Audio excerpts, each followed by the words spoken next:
Welcome back mga kaaldab. Ito na naman po ang inyong lingkod, si Mr. Destiny, at magbibigay po tayo ng pinakamainit na update po ngayon sa social media. Ito yung mga latest updates na kung saan pinag-uusapan po. At talaga naman pong gaya ng sinasabi ko, iba po talaga kapag Maine Polkerson at Richard Polkerson nga po talaga yung nagbibigay ng update. Di po ba? Maraming mga kwento, maraming nagtatanong, at syempre 101% na yung mga ina-update po natin talagang galing po mismo kay Maine Polkerson at kay Richard Polkerson. Unahin po muna natin itong kay Alden. Marami pong nag-react sa mga ina-update natin na si Alden Richards talaga yung tipo na kapag nakakasama mo, talagang magti-trending ka, pag-uusapan ka. Di po ba? Gaya nga po ni Yaya Lotlot. Alam nyo naman po yun, mga kalidab, di po ba? Na napakaraming nagsabi, mapapasana all ka. Di po ba? Napakaswerte nga naman po niya. Biruin mo, nahag mo na, kasama mo pa. Di po ba? Samantalang yung mga nakakakita kay Alden, talagang ibig kong sabihin yung mga tinititigan lang ni Alden talagang kinikilig na ng gusto. Di po ba?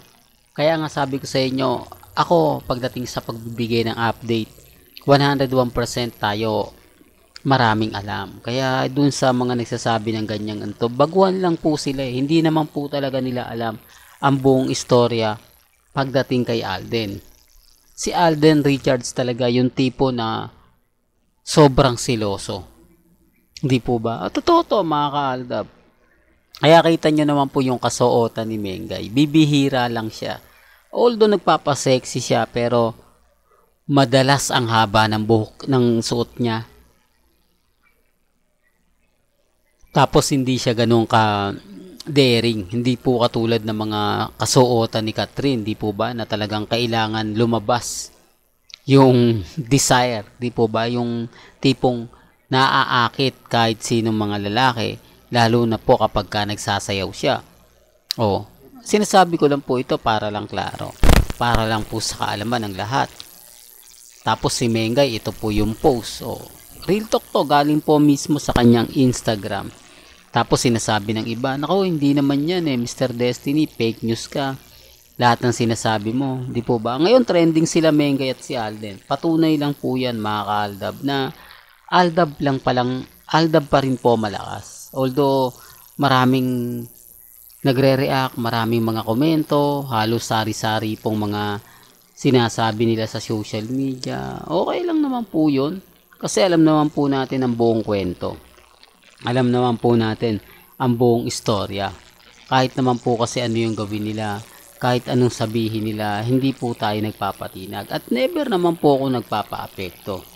Di po ba? Gaya nga po pag nag-trending si Maine, asahan nyo, susundot yan si Alden Richards. Kaninang umaga trending si Alden Richards, kagabi pa. Tapos ngayon si Mengay. Patunay lang po yan mga kaaldab na maging matatag lang po kayo. Maging kampante. Kasi sa dami po ng mga kumakalat ngayon sa Instagram, sa Twitter, sa Facebook, na hindi maganda, hindi kaaya-aya. Kita nyo naman pero maya-maya, yun na, aldab na, malakas. Di po ba?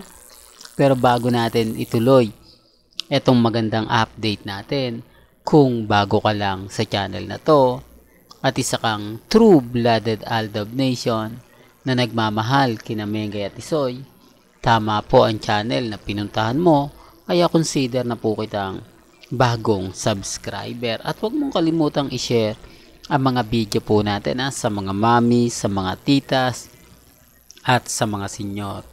Remind ko lang at lagi ko naman pong sinasabi at lagi ko naman pong pinapaliwanag.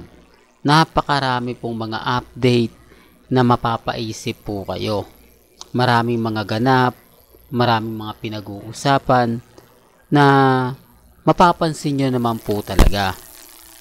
Hindi, sinasabi ko lang po para lang klaro. Kasi yung iba po, galit na galit sa channel natin. Pinipilit ko daw po sina Alden at si Maine kahit wala naman. Bakit hindi pa raw po tayo mag-move on? Gaya nga po ng mga pinapaliwanag ko, sinasabi, paano makakapag-move on, o kung ganito lang naman po yung mga pinopost nila Alden Richards at ni Maine Mendoza. Paano nyo masasabi na may mga bagay-bagay po na napakasaya naman po? Di po ba? Na ito po yung pinapakita ni Mengay, ito yung mga post ni Mengay. Di po ba? Yan ang sinasabi ko, mga kaaldab. Relax lang po kayo. Hayaan nyo lang po yung mga yan. Hayaan nyo lang po yung mga taong nagsasabi na wala ng aldab. Malakas pa rin po ang aldab. Ramdam pa rin po nila yung presensya ng aldab. Kaya nga po si Ogie Diaz, di po ba?